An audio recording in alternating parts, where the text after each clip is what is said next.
Hello children, स्वागत है मेरे यूट्यूब चैनल पर। आज हम एक्सरसाइज 1.3 का 1 नंबर क्वेश्चन को सॉल्व करेंगे। क्वेश्चन क्या है? Prove that √5 is an irrational number. देखिए,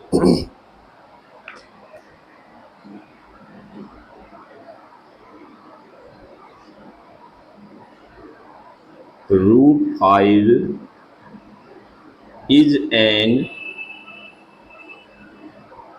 इरेशनल नंबर। ठीक है, यही आपको प्रूव करना है। देखिए, ये एग्जाम के लिहाज से बहुत इंपॉर्टेंट है, क्योंकि इस तरह का क्वेश्चन आपको श्योर रहेगा एग्जाम में। ठीक है, और चाहे √5 रहे, चाहे √3 रहे, √2 रहे, √7 रहे, लेकिन रहेगा इस तरह का। ठीक है, और भी 2-3 सवाल है और उसी टाइप को पढ़ना है, और श्योर सर्टेन जो है आपको रहना ही रहना है इस क्वेश्चन का एग्जाम में, क्वेश्चन पेपर में। ठीक है, तो इसका लिखने का, बनाने का कुछ तरीका है, तो समझिए कैसे बनेगा ये।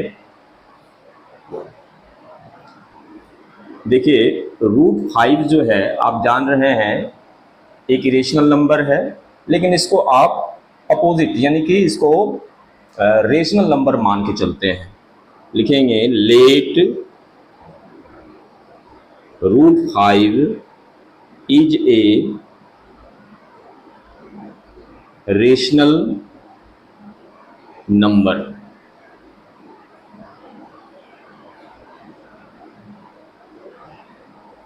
ठीक है, अब देखिए कि कोई रेशनल नंबर अगर रहता है तो वो p/q के फॉर्म में रहता है, जहां पर q जो है वो 0 के इक्वल नहीं होना चाहिए, यानी डिनोमिनेटर जो है वो 0 नहीं होना चाहिए, तब तो वो रेशनल नंबर नहीं होगा। ठीक है, तो इसको क्या करते हैं कि √5 इक्वल टू a/b ले लेते हैं। ठीक है, √5 इक्वल टू a/b ले लेते हैं, जहां पर a एंड b आर को prime.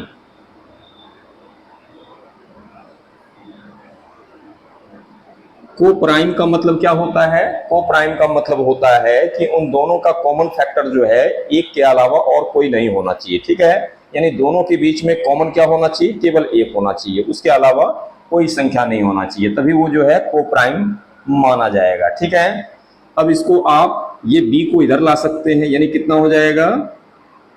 √5b equal to a। ठीक है, अब क्या कर सकते हैं? स्क्वायरिंग बोथ साइड कर दीजिए, स्क्वायरिंग बोथ साइड्स। तब क्या हो जाएगा ये देखिए, √5 का होल स्क्वायर और इधर हो जाएगा आपका a स्क्वायर, यानी कितना लिखेंगे आप? 5b square equal to a square. ठीक है, 5b square equal to a square. ठीक है, अब इसका मतलब है, देखिए कि 5 इज डिविजिबल बाय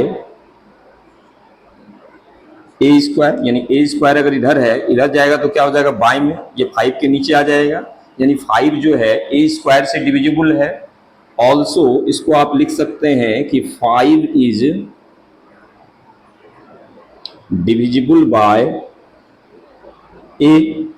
अगर वो ए स्क्वायर से डिविजिबल है तो ए से भी डिविजिबल होगा। ठीक है, इसको इक्वेशन 1 मान लीजिए। इस चीज को और भी समझिए अच्छे से, कि मान लीजिए, देखिए 4 स्क्वायर से 32 अगर डिविजिबल है तो 4 से भी 32 डिविजिबल है ना? देखिए 4 का स्क्वायर करेंगे तो 16 हो जाएगा, यानी 16 से 32 चला जाएगा, तो 4 से भी 32 जाएगा। इसका कहने का मतलब यही हुआ। ठीक है, इसको मिटा देते हैं। फिर आगे देखिए कि let C be any integer, let C be any integer. ठीक है, तो a इक्वल टू क्या ले लेते हैं? a इक्वल टू 5c ले लेते हैं, a इक्वल टू 5c ले लेते हैं। अब क्या करेंगे? इसको स्क्वायरिंग बोथ साइड्स कर देंगे। ठीक है,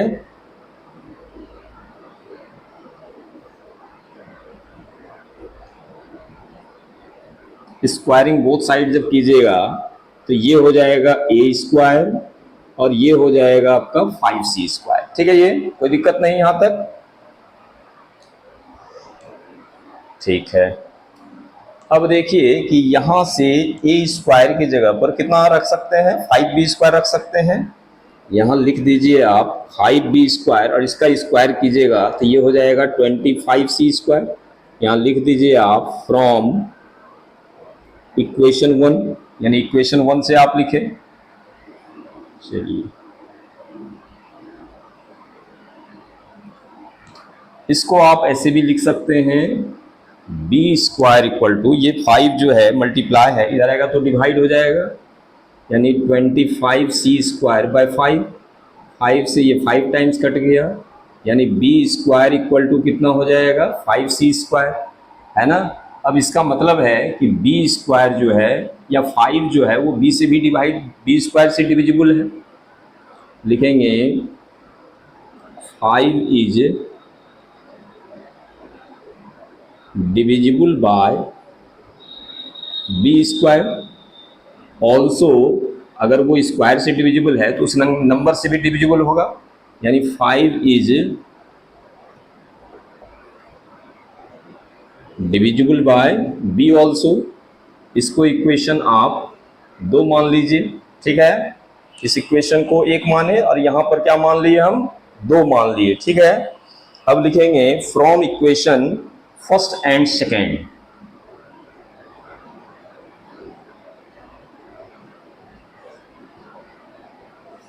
from equation first and second से देखिए 5 is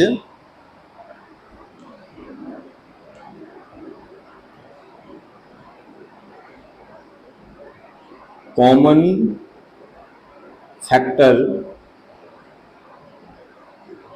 between A and B. 5 जो है वो कॉमन फैक्टर हो गया किसका, बी और ए का। ये देखिए बी भी जो है, मतलब ये 5 जो है 5 से ये भी जा रहा है और 5 से आपका ए भी डिविजिबल है। ठीक है, यहां पर दिखा दिए थे आपका, तो इसका मतलब जो है 5 ए और बी का कॉमन फैक्टर है।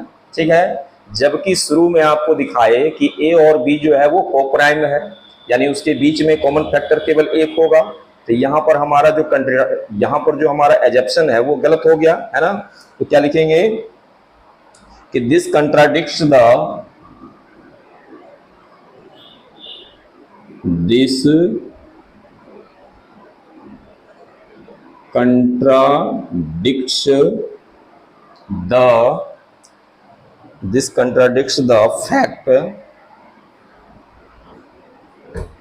fact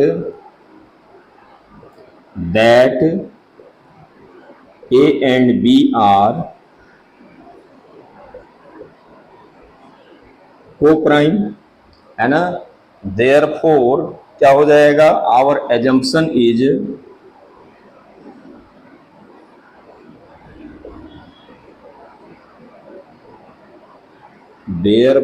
our assumption is wrong, है ना। इसलिए जब हम जो मान के चले, जो लेट किए यहां पर, ये गलत साबित हो गया, है ना। Hence √5 is an